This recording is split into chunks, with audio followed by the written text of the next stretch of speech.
You're listening to The Purple Mystic, a podcast for the modern witch, with your host, Natalie Sedgwick.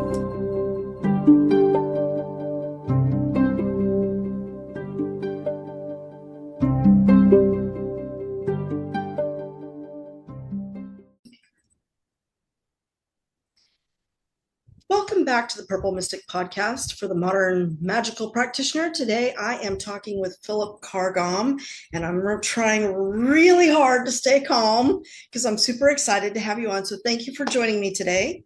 It's a pleasure, Natalie. Lovely to be here. So I wanted to dive into a topic that I don't think is talked about a lot. I haven't seen it on any other podcasts. It's not talked about much in any of the videos that I've seen, but it's something that I think is really important to discuss. And that is based around your book, Brief History of Nakedness, which if you have not read this, it came out in 2010, I believe. You need to get the book and read it. It's very informative. But working with nudity is something that you typically see in some magical circles. However, when doing ritual with a group, you rarely see it. So I wanted to just kind of get your feel for why you feel that incorporating working skyclad is important, because obviously you thought it was important or you wouldn't have written the book. And, why you think we aren't able or willing to do that when working with groups. Okay. So, well, first of all, you're right. It's not a topic that's really looked at, and I haven't been interviewed about this book for ages. The book came out, 14 years ago, as you said.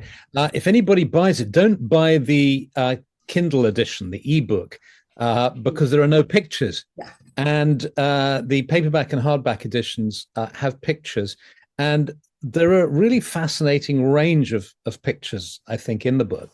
And so your question about its importance. Maybe I have to explain why I wrote the book, really, which is, that book was the result of a kind of 10-year journey, really. And it started when I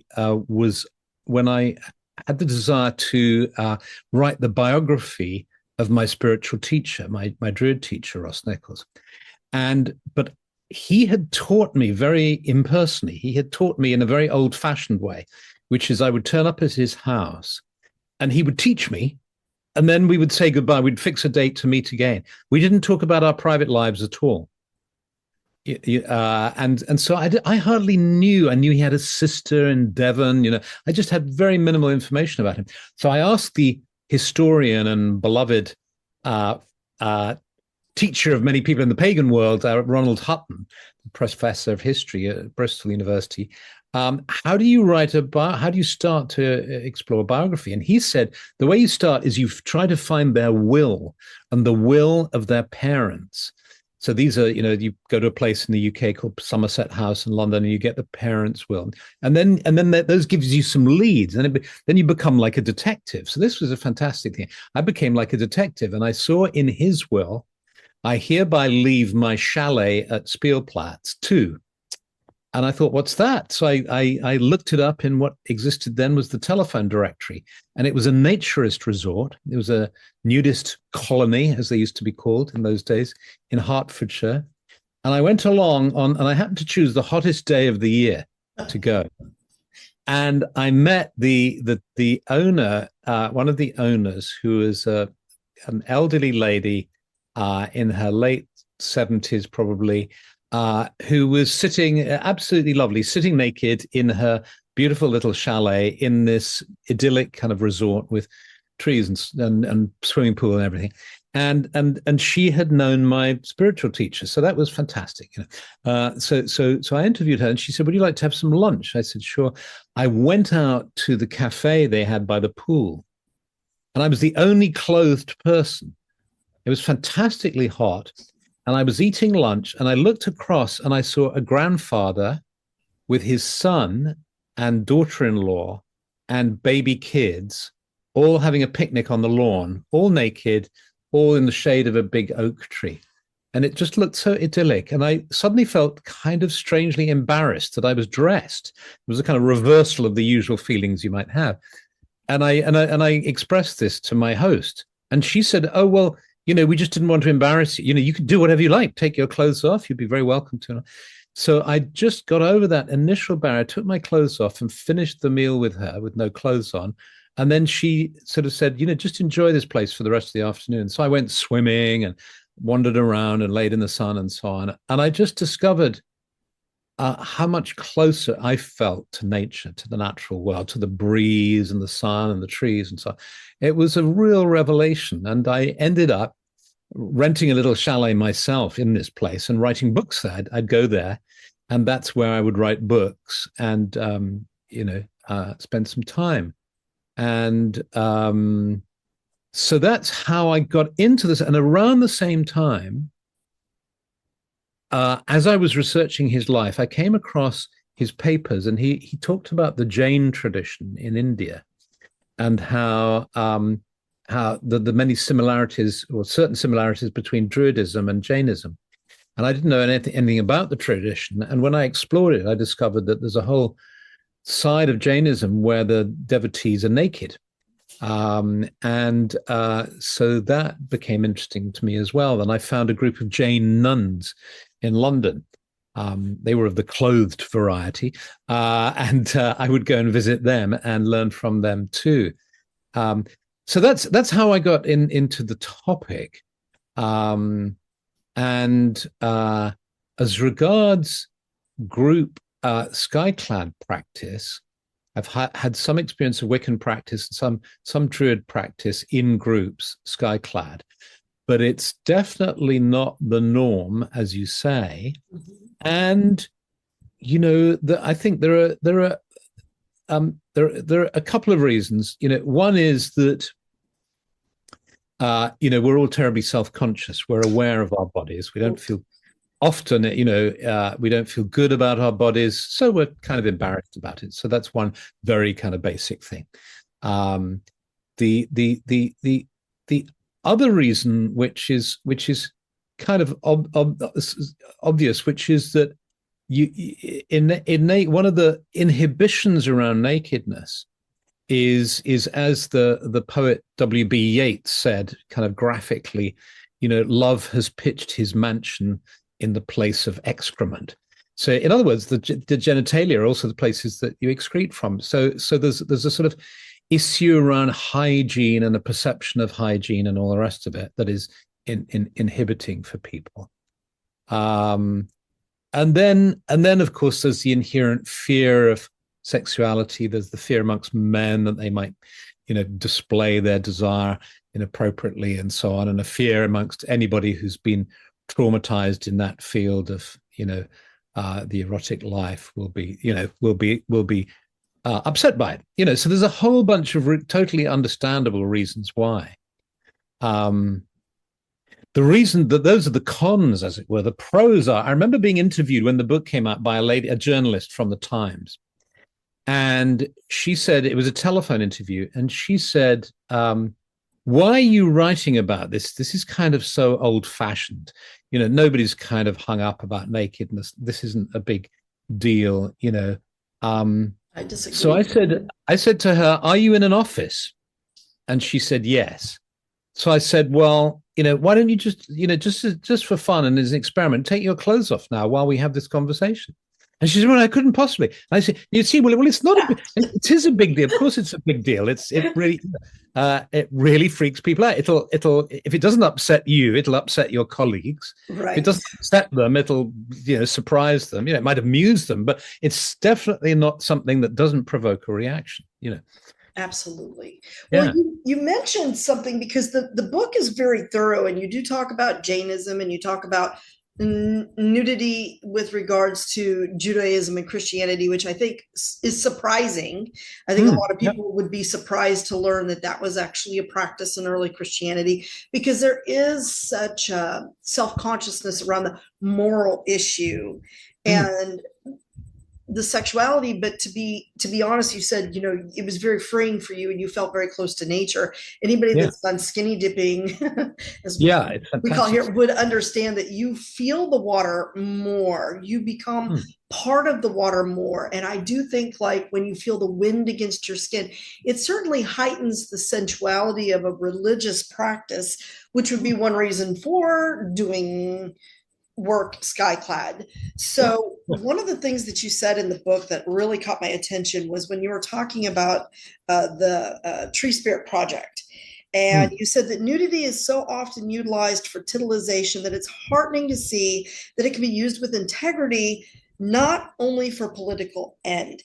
And that sentence really just struck me because I was like, yes, I think there's, especially in today's society with the internet and the fact that things like pornography are so easily accessible, and especially by children, there's actually, in what I've seen here, now I live in the Bible Belt, so Yeah. that Yeah. makes my practice a little unusual to begin with, but I have Hmm. seen almost a resurgence of fear around nudity, that Yeah. it's almost always negative. And so that struck me because you mentioned a lot about the political use of nudity, Hmm. going back to like Lady Godiva and, that sort of thing. So, in terms of working skyclad, working solo, because a lot of us, like it or not, we don't, we get together for rituals on the eightfold I wheel of the year, Yeah. but your general practice is usually very solitary.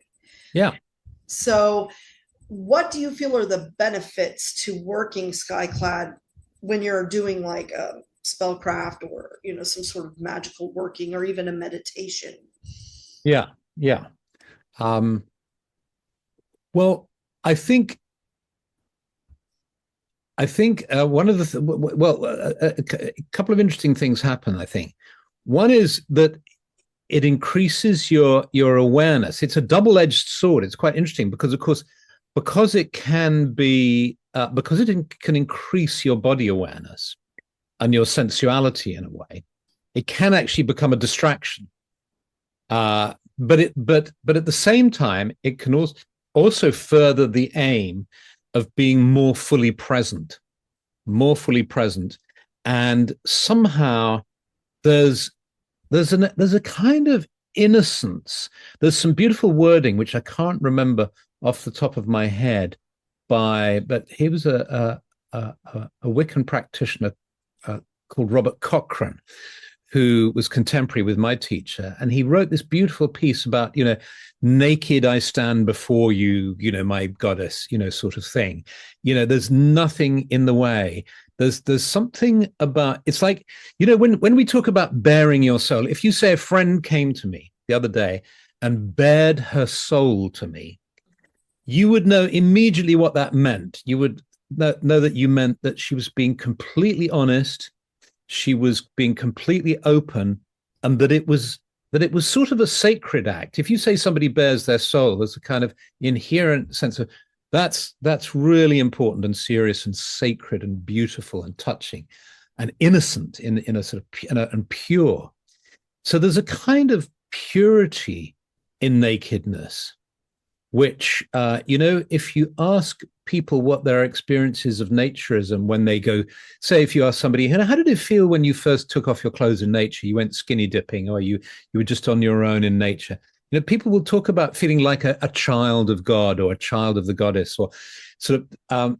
There is a level of consciousness that it helps you to get to.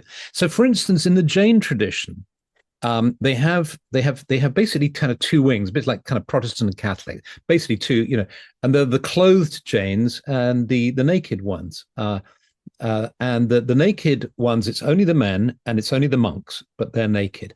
And the lay, if you're in that sect and you're a lay practitioner, and Jains tend to be involved in quite, they tend to be quite affluent, funnily enough, and some of the most cultured sort of people in India. They had the oldest libraries, and they tend to work in banking and law and jewelry and so on. One of their practices is to, in the privacy of their own home, when they're on their own, is to take all their clothes off and to spend 40 minutes being naked, saying prayers and reading scriptures. And the idea is they're sort of naked with their, there's nothing in the way, as it were.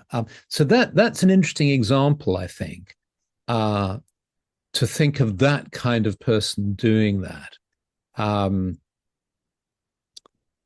And yeah, so those are my thoughts on that. And I do think that it does bring you closer. It's funny you say that, because the first time that I was working Skyclad, although it was the middle of winter, it was in my Yeah, garage and it was so cold that I yeah, felt like I almost kind of rushed through it, because I was like, I gotta get done with this and get back to my yeah. house. So it is that double-edged sword, but I do think it's important when you're working to, especially when you're trying to work within nature itself, to increase that sensuality. And I wanted to talk a little bit to the difference between sensuality and sexuality, because I do Yeah. think that in today's society, those things are really enmeshed when they're absolutely two totally separate concepts. And in fact, yeah, let's talk about that. And I also, something you said before that I wanted to pick up on, when you said it seems to be that things are getting more restrictive rather than less. There's in this study of nakedness, what I found is that the historical sort of cultural changes, certainly in the West, in the States and Europe, the Middle East and and Africa, and so it's a completely different story. But in the West, the history moves quite rapidly, and it goes very briefly like this. You have the whole epidemic, really, of TB, of people getting TB in this sort of early 19th century, and then a guy called Rollier in Switzerland discovering that if he allowed people to sunbathe naked in his clinics and to get fresh air, they got better rather than keeping them confined in their wards. And that kind of introduced this whole era of nakedness being used for health reasons. So you had the whole kind of health and efficiency thing, to the degree that this is unbelievable, really, that they had boarding schools in England where all the children were naked. And there were extraordinary photographs from the 1930s of children sitting at desks outside. And the idea was they were kind of exposed to the elements, and that was good for them. So you had this whole health movement like that. And then you had, of course, the hippie, the whole 1960s flower power, free love thing, which encouraged people to sort of, be free. And you had the photos of, was it John Lennon and Yoko Ono naked on their album cover and so on, and Woodstock with people taking their clothes off and all the rest of it. And that abruptly came to an end with the advent of AIDS, and which happened to coincide with when John Lennon was shot.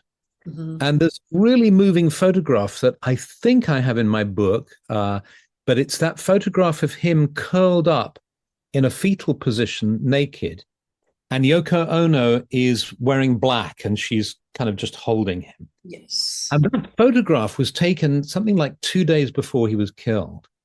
And that ushered in, I can't remember now the date of that, but it ushered in a period of people withdrawing in a way, where nakedness, you could no longer quite celebrate it in the same way. So that was a kind of trauma that was suffered. And then we moved towards the end of the 20th century.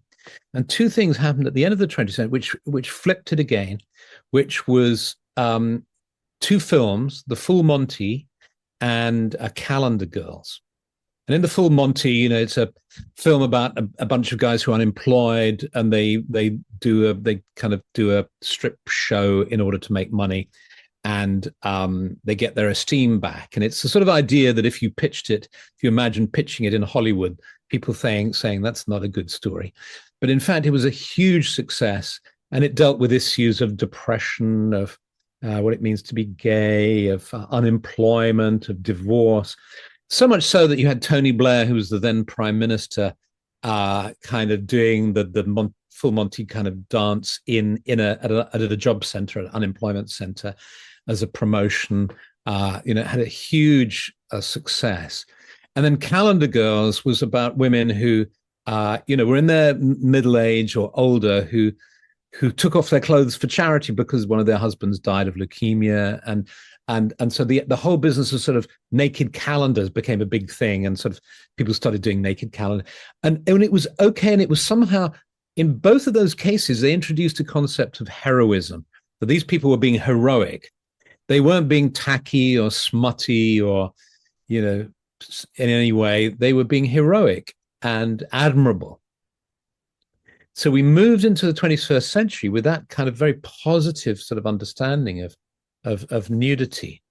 But what's happened, and I'm not quite sure, well, I think I know why actually, what's happened with the advent of social media and therefore people's increasing concern about appearance, combined with the whole populist movement, the sort of this sort of weird fusion of Christian, Puritan, evangelical ethics and Trumpism and popularism and so on, where we go back to a kind of right-wing conservative repressive view of the human body. And so now I have a feeling that in American campuses, whereas in the 60s and maybe through until the 80s or later, there were traditions like streaking. There would be mass streaks at the beginning of the academic year amongst the undergraduates or something like that, and there would be various sort of stunts like that.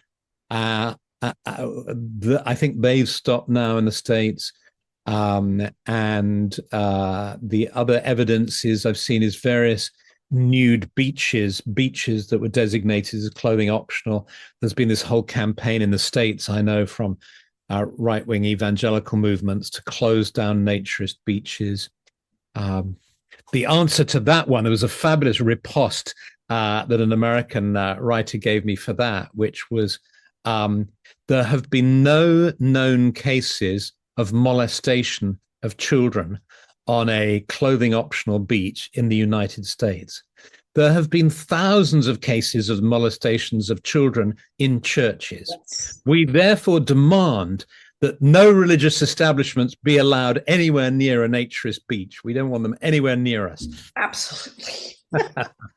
It's funny because thinking about it now, my husband and I had a home in Aubrey, which is kind of still in a rural. Texas is a weird state because it's very big. I mean, you could drive 8 hours and still be in Texas. Yeah. So it's very large, but we lived in a rural part of the Metroplex out in the country. And although that area has changed a lot, I was surprised to learn that there was a nudist camp in the area. Yeah. And I was like, really? And I don't even remember how I stumbled upon it, but I remember asking my husband about it because he grew up in Pilot Point, which is another small town that has also grown quite a bit, but it was very small when he was growing up. He had a high school class of 17. And he's like, yeah, I remember hearing something about that because there were some rumors that some of the big money that run some of the horse ranches up here would go to this nudist camp and, that kind of thing. And he goes, I have no idea where it is. And so we actually drove around trying to find it and could not find it. It was very well hidden, even with an address and GPS. So I don't know if it's still there, but it fascinated me that in the heart of the Bible Belt, small town Texas, where everybody talks like this, you had a nudist camp somewhere. Yeah. Well, I'm sure a Google search might find their website for you. Yeah. Right. I mean, we drove around and around and we kept passing where it said it was and we couldn't find a road or a street or a nothing. So it was interesting, but I do feel like there's still a large confusion around sexuality versus sensuality. And I think sensuality is what we're really trying to get in that spiritual realm, but it's hard to separate the sensuality from the nudity. I think that to truly experience a sensual environment, nudity almost needs to be at least part of it, part of the time. And I think that that's something that a lot of people are like, well, I don't do that. But you're missing something when you don't, because I think you miss that basic connection. I mean, we're Yeah. essentially the only animal that wears clothes Yeah. Yeah. Yeah. voluntarily, right? Now, our Yeah. dogs, we might stick something on our dog or our cat, but it's more modesty based, I think, than I think it used to be protective way back years ago, Yeah. and then religion has somehow twisted it into a modesty thing. Yeah. That brings me to something else that I wanted to ask you about, because um, I also read your book, The Druid Way, and it's Mm. really a fascinating story. So people that haven't read it, I really encourage them, because it's almost like a your personal pilgrimage. Mm. And I wanted to ask you, because you did talk, you kind of touch on sensuality in that book in several Yeah. ways. Yeah. And there are people, I've been on discussions and I've heard people talk about, some people have these great big huge mystical spiritual revelations, and other people are waiting for those big huge spiritual revelations, and they seem to never really experience that. So I wanted to talk about pilgrimage in terms of, you know you weren't necessarily traveling outside of where you lived per se. I mean, you remained in your general locale. So, how can people be encouraged, or are there ways to do what could be considered a pilgrimage or a vision journey or Yeah. something like that within your own locale?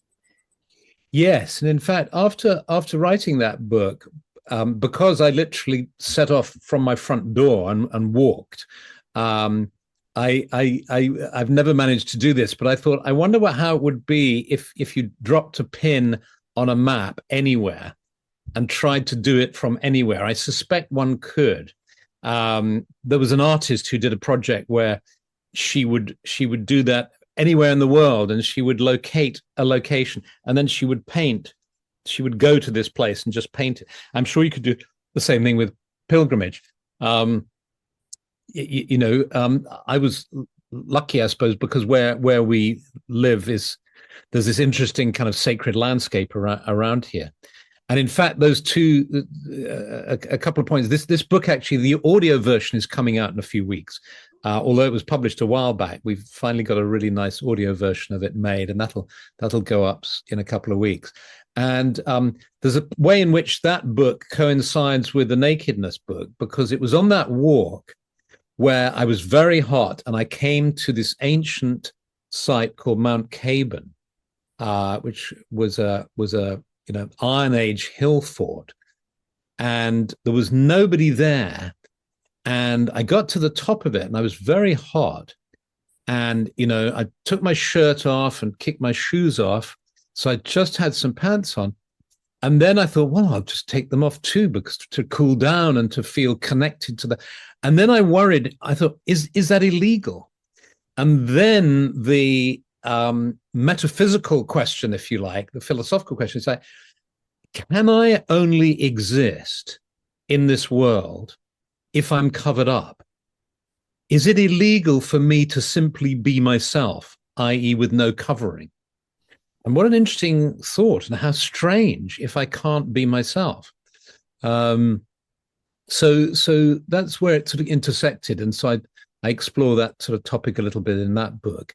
But the idea of the pilgrimage from your home is it's all about intention. That magical power ability we'll have to. You make an intent. You set an intention to go on an intentional walk. Doesn't have to be a big deal. I mean, it can be a big deal. You can be going through some major kind of turmoil or grief or whatever. And I set off on that pilgrimage. A friend had died, and I started. That's how I started in the book, with that story. But it doesn't have to be. You can just say, I want this to be a conscious walk, and this is me as a spiritual being moving in this three-dimensional world of time and space, and I'm going to be as conscious. It's like mindful walking, if you like, and conscious as possible. That's at one level, a level of mindfulness. At another kind of shamanic level, if you like, you're looking for signs. You're because you have this concept of day signs and night signs. Night signs are images and experiences you have in dreams. Day signs are things that you see, animals that cross your path, the weather, the way it changes, the people you meet, and so on. And you set off with that intent. And that book was based just on 2 days, one day of walking. And I walked for a day. I went out the front door and I walked for a day across the land. And then my wife came and picked me up and drove me home.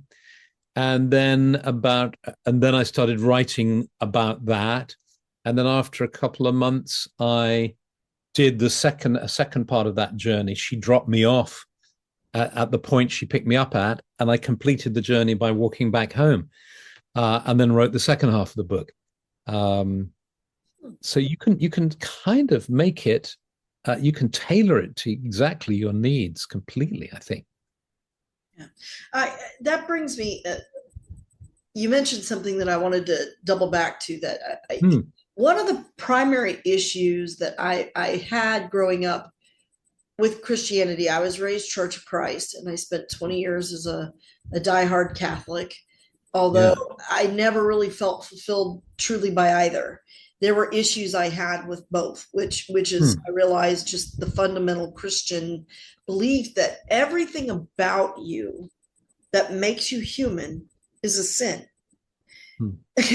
I mean, the concept of original sin issues, being naked, why do we wear clothes? Why can't we separate ourselves from the sexuality of the body and the nudity? And I realize it's a big part of who you are, and it's a big part of marriage and relationships and that kind of thing. And I get that. Yeah. And it is important, and to me it is sacred, and I'm sure to a lot of other people as well. But it was like everything about you is a sin. Everything that makes you human is a sin. Yeah. So when you come into a tradition such as Druidry or Wicca, which are closely aligned, and I had Dave on my podcast and he talked about that a little bit. So great. Love Dave. I was like, would you adopt me? On Saturday nights. I've got a great interview coming out tonight on YouTube with Dave, actually, and he sings a song and we catch up. It's really nice. It's coming out on YouTube. You'll see it on my channel, on the OBOD channel as well. Inspiring. I and Carrie, she's delightful. Yeah. Her and her garden. I just love her. Their videos. Yeah, they're great. Yeah. Yeah, she's been. Sorry, I have my miniature love bug here who's hearing your voice, and she's drawn to you because she never comes around when I'm doing my podcast. But as soon as you started talking, she's like on me, and she weighs 85 pounds. It's interesting that when you talk about that, going from a Christian based or a Abrahamic religion, religions of the book, and then you move into a tradition. I think that's one of the things that most people I've talked to have had issue with breaking out of, is that shame cycle with being human and connecting to the land. And I think in terms of pilgrimage and kind of where I wanted to ask you, when you're doing a pilgrimage like that, you talk about walking through towns and cities, and you mentioned that in England, particularly in the United Kingdom, you have a lot of what are considered sacred sites. And it's easier to talk about those because I think that's been preserved. Whereas here in the United States, the sacred sites, the land is still sacred. The earth is still sacred no matter where you live. But people, I think, have a hard time recognizing what are the sacred sites because, unfortunately, of how we treated the indigenous peoples here in the land. And a lot of people still feel disconnected from the land because we're not indigenous. This is my birthplace. I am indigenous to this land in a way because this is where I grew up.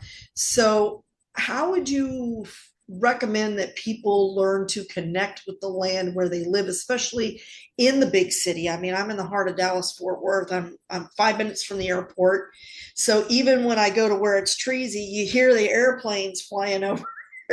And we don't have sacred wells, but we do have streams and rivers and things of that nature. So what are Yeah. some ways in which people can still connect? Yes, yes. I mean, you're right. It is hard, and we are blessed here in the UK with being able to get onto the old. We have a whole network of footpaths, for instance, that we can freely access and so on. We don't have that thing you have in the States of this land is posted, keep out and all that sort of stuff. So well, you mentioned rivers, and of course, water is a wonderful way to connect. When you were talking about that, my mind was going back to being in the Boston area and going to Walden Pond, which is such a lovely spot, and walking around there. If you're lucky enough to be able to access, so the local Druid Grove there, for instance, they meet in the forest there, and there's nature that they can connect with. And if I lived around Concord and around that sort of place, that's where I'd go to connect with nature and open up to its energies and forces. When you're in a very urban environment, it really is hard, and there are ways that you can do it in the inner world. I mean, in the kind of first step in the Druid training is you learn of the concept of the sacred grove, which is the clearing in the forest, which is like your magic circle. And if you're lucky enough to have a physical clearing that you can go to, or in some cases people have land and they can create one, then that's great. You can do that. But what we do is we encourage people to create one in their imaginations and in the inner world, and to know one of the core ideas in spiritual teaching, of course, is that this inner world or other world is as real as this one. And in fact, you could say that it's more real, because when you die, you let go of this world, you'll find yourself in that world. So we have a process, and that's what the tea with the Druid thing I do every Yes. Monday on YouTube and Facebook is kind of based on that, really, which is hey, we may all be, well, a lot of us may be in cities and in our different separate houses and apartments around the world. We can meet in this sacred clearing, and it's amazing how you can generate within kind of 10 minutes or so, of using certain techniques, you can generate a sense of feeling connected to the earth and the sky and the trees around you. And we know that the nervous system and the body can't distinguish between fantasy and reality, which is why, if you talk about sucking a slice of lemon, you start to salivate, straight away, and so the mind influences the body. So we know we're doing good. And of course it's second. Well, it's not second best, but it's different. But what I'm saying is that if you are in an urban environment that's really hard to find nature, one step is to actually find it within, and to work in a natural setting within one's imagination and in one's kind of inner spiritual work. And then the other one is to maybe find places. Sometimes you can find just one tree that's really special, or one little spot where you can access the river or the stream locally or whatever, and that becomes your altar, your place of worship. I find myself doing a lot of inner work simply because time constraints keep me from being able to get out. However, one thing that I like about the area we live in now versus Aubrey is that Euless is the Tree City, USA, by the Arbor Association. There are lots of trees, and there is a park 2 minutes away from where I am that has a little grove circle of trees. Well, there you go. Yeah. That's where I spend a lot of my time, because there's a little rock right by the stream that runs. Yeah. Oh, great. Yeah. And I'm like, oh, That's it. You got it. Yeah, that's right. Yeah. it's the holy place. So yeah, Yeah. it's funny because I do spend a lot of time. I work for the school district, so I'm off in the summer, and it's really fantastic because it's given me a lot of time to go in those early. I'm a liminal spaces person, so that Mm. early morning or late evening, I'm more evening than I am morning. Yeah. But I like to go there right at dusk and just sit and take time to just detox Yeah. from the days, and it's Yeah. very, very helpful. There was one other thing that I thought about right now that I wanted to mention or ask, and it's gone. It It's just done. It's okay. There's one thing that I wanted to say in relation to what you were talking about with Christianity and this sense of the original sin and all the rest of it. One of the fascinating things I found when I was writing a brief history of nakedness was that bizarrely or surprisingly, one of the most naked friendly religions is in fact Christianity, because of course there's this doctrine that man was made in the image of God. precisely. And So it seemed contrary to me that, well, of course, I mean, and I got some wonderful quotes like Dolly Parton.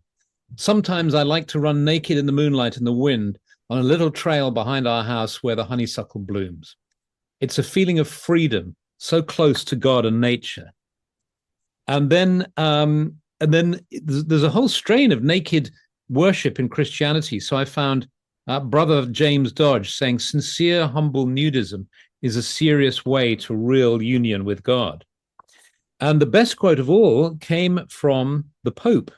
Um, and I'll see if I can find it here. But basically, the Pope was affirming the fact that being naked is okay.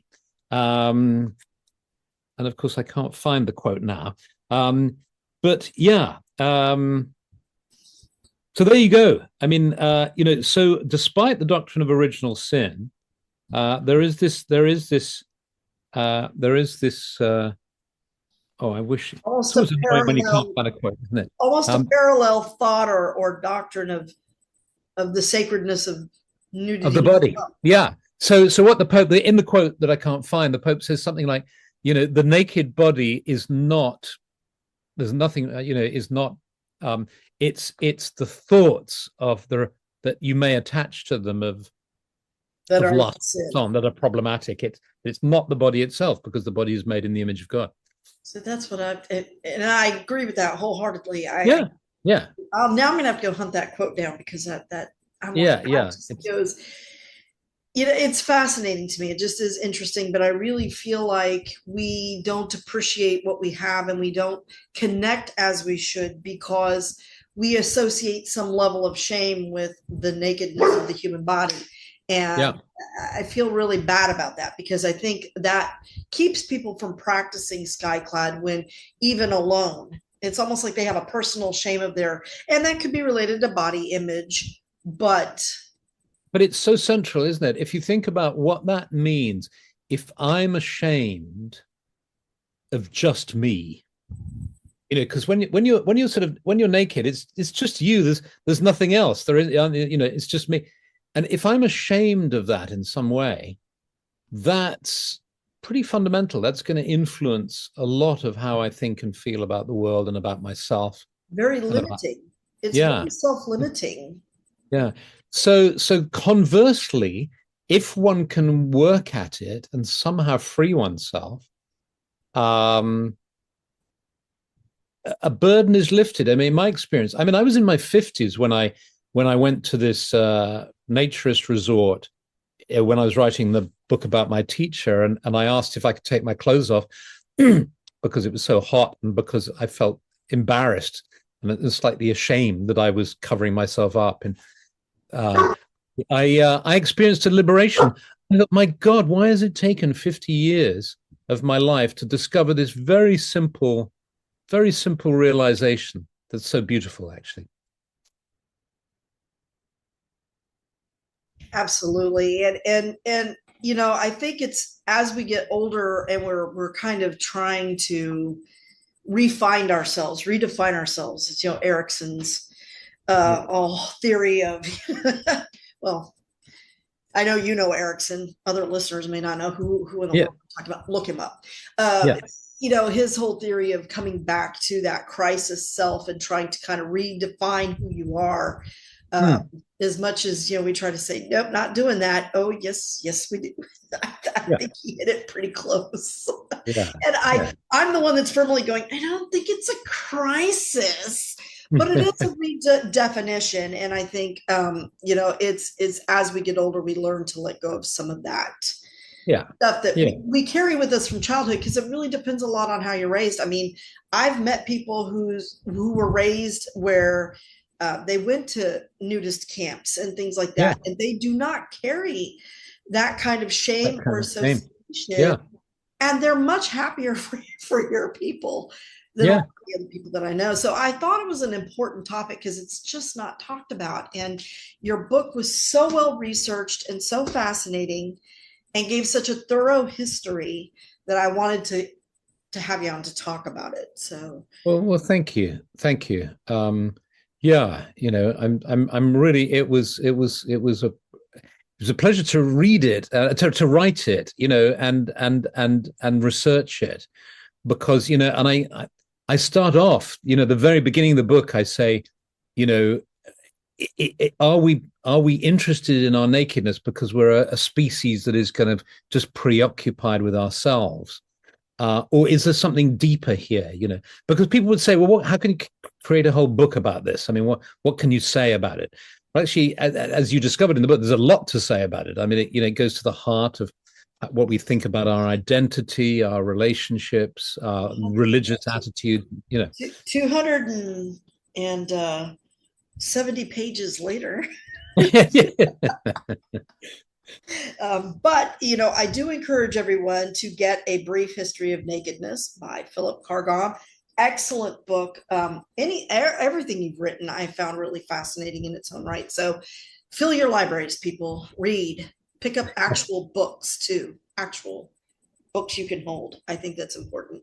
And it gives you the opportunity to go back and reread some of that stuff and look back on things and make notes. And it's very important, I think, to really look into our feelings about our own nakedness and why we might be ashamed. Does it stem from something traumatic that we had? How can we heal that part of us? Because in the ovate work, healing is very important, Mm, and healing yourself so that you can then go out and serve the world, because you can't help if you're broken. Once yeah.